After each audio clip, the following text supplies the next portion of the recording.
Well, for more perspectives on the issue of alleged human rights violation, the Director General of the National Orientation Agency, NOA, Dr. Garba Abari, joins us from Abuja studios. Welcome to the program. While from our Lagos studio, we have the former Second Vice President of the Nigerian Bar Association, Mr. Onyekachi Ubani. Glad to have you on the program. Millicent, thank you for having me.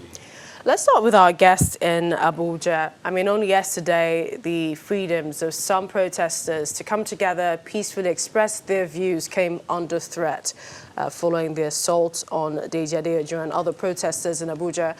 Now, you heard Serap, they've put the blame on the police and they've called it a sponsored assault.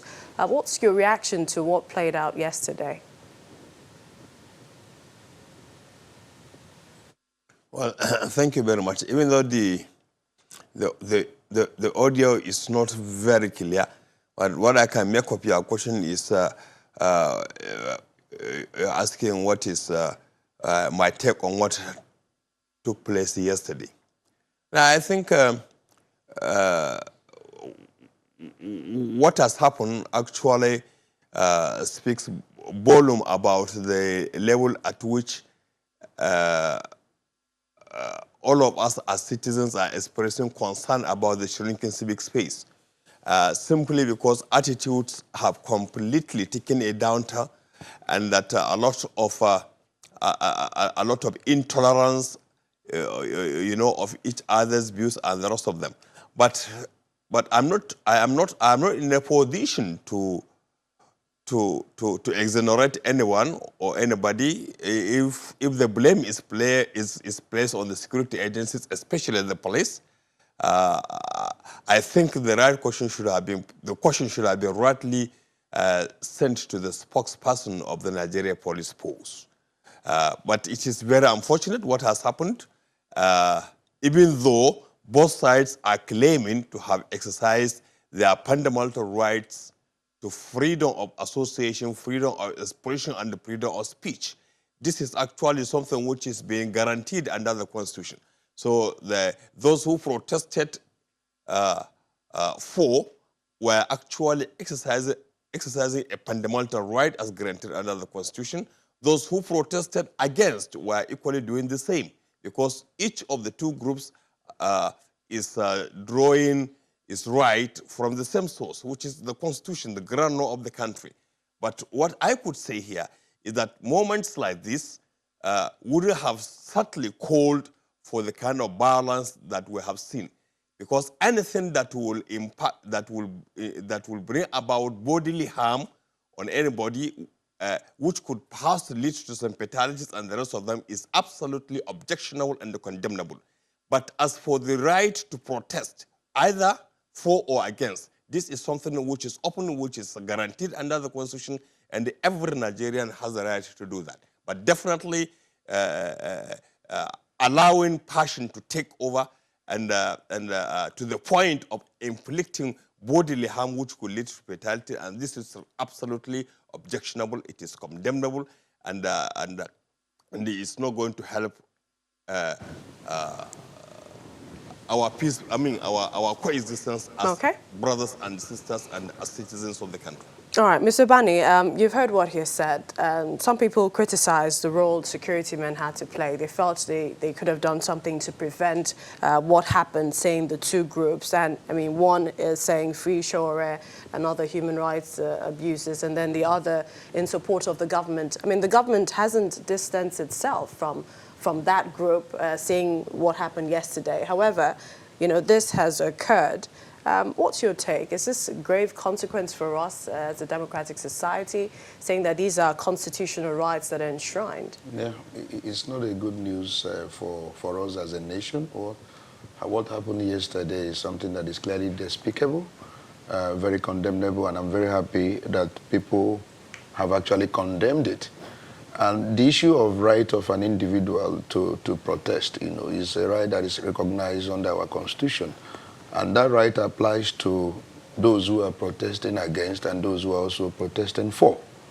But I think that the security agency clearly had a role to play in ensuring that there is no physical assault occurring in that particular occasion that took place yesterday. In other words, in the first place, if there is a protest and somebody has probably gone to police and gotten their protection because there was presence of police there yesterday. So one would have expected a situation where the police wouldn't have allowed the opposing group to come within certain radius to avoid the clash that eventually took place yesterday. So it would have given them specific area where they should be and all that, and go ahead and do their peaceful protest. But allowing them to come closer to the extent that somebody was manhandled and that was in the presence of the Nigerian police, to me is something that the police should not be exonerated. They owe explanation to Nigerians why they failed to protect Nigerians who were peacefully protesting yesterday. To Mr. Abari, are you afraid, or are there fears that perhaps something of this nature might occur again in the future? What ways do you think we can prevent things of this nature? I mean, Serap is saying that is blaming certain individuals who might be responsible for this, saying that it was orchestrated. I don't pray that such a thing happens in the future, because it is not a good development, and anything that is not good should not be hoped for to recur. Having said that, I don't also want to say that this thing is, who must have orchestrated it? Is it those who orchestrated the the pro-Showere case, protest, or those who are opposed to it?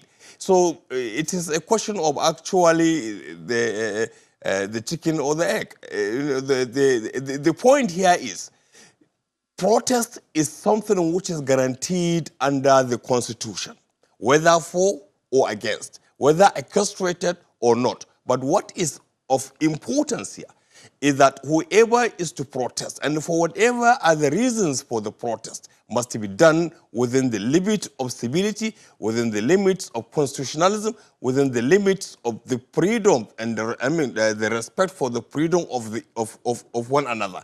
This, I think, is what we should all be concerned about, and this is what we should always be preaching, and that's what we should be always be promoting as citizens, and of course, Dr. Abari, as government.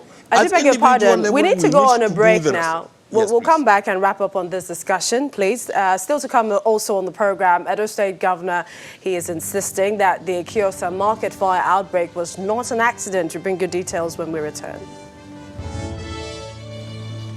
Welcome back to the program. But first, to some of our stories in brief. A group of civil society organizations working to care for about 500 internally displaced persons in the last 2 years.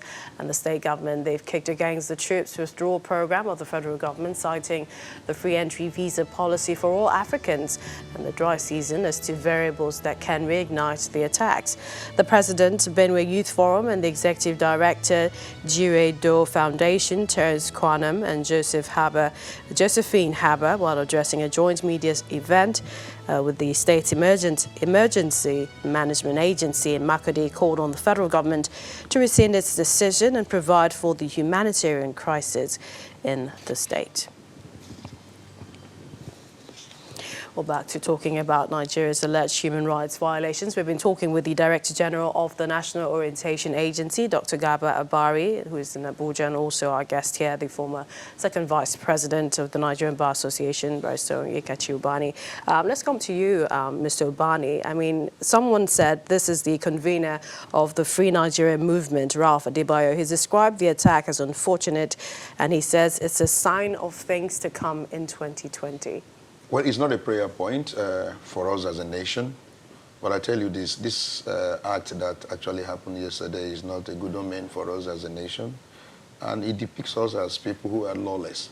It paints the government of the day as being incapable of protecting lives and properties, and I had expected by now that the government should have made a pronouncement, if not even suspending anyone that is in charge of the security apparatus, at least make a pronouncement that this is clearly condemnable, because we need to send clear signals to vandals and people who are lawless in the society that the government does not tolerate, acts like what took place yesterday. It's clearly condemnable. Should they ban protests totally? No, there's no way you will ban protests because it's a legitimate act, that is permitted under the Constitution. Everyone agrees, including the government. But the point is that you should not allow people who are doing it peacefully to be attacked by any person whatsoever. If you are doing it within the precinct of the law, you are doing it within the ambit of the law, then you must be protected, by the law. Because what I understood they did yesterday was that they were trying to present a letter to the Human Rights Commission. That is what they went to do. Saying, look, government must respect, the law. And there are those who say, oh, government should remain lawless. Fine, you have a right to do that. If you want government to remain, not obeying court orders, and that is your position, you have a right under the law to do that. But he has no right now to begin to attack any other person that holds a contrary view in the full glare of the police. The police were there. And somebody was, being beaten and is now being hospitalized. So I think that the government must send signal that they are in charge of this country, that they are in charge of protection of lives and property. Because the moment you begin to give impression that anyone can do whatever he wants to do in the country and get away with it, you are creating a state of anarchy. And that's not too good for us as a nation. And finally, to you, Dr. Abari, who should take responsibility for this? And what are your thoughts, finally, with regards to saving our constitutional rights, and that's the right to protest and peaceful assembly? Of course, I totally agree with the position of Barrister Ubani. This is actually a testimonial position, and I agree absolutely that the right to protest is a right which is guaranteed under the Constitution. It is the responsibility of government to ensure that the rights of everybody is respected and guaranteed. And of course, when such things happen, definitely it is the responsibility of security agencies to ensure that those who are protesting for and those who are protesting against do not get to a point where they will have to get to each other and then to the point of actually exchanging fisticuffs. And this is actually a situation that calls for a lot of self-policing. First, as individuals, we need to understand that there are certain things that we all must owe to ourselves, as citizens, to be of good behavior, to be of good conduct, to be law-abiding, so that at the end of the day, it is our country and the greatest humanity that is the best for it. And I think government is doing the best it can in the circumstances, and I wanted to say that our security agencies will be up and doing, or should be up and doing, and be actually be seen to be promoters, of the development and the consolidation of the democratic and civil culture in the country. Thank you, Director General of the National Orientation Agency, Dr. Gaba Abari. Thank you for joining us on the program, and to you here as well, Barrister Bani. Thank you for your thoughts. My pleasure. Thank you.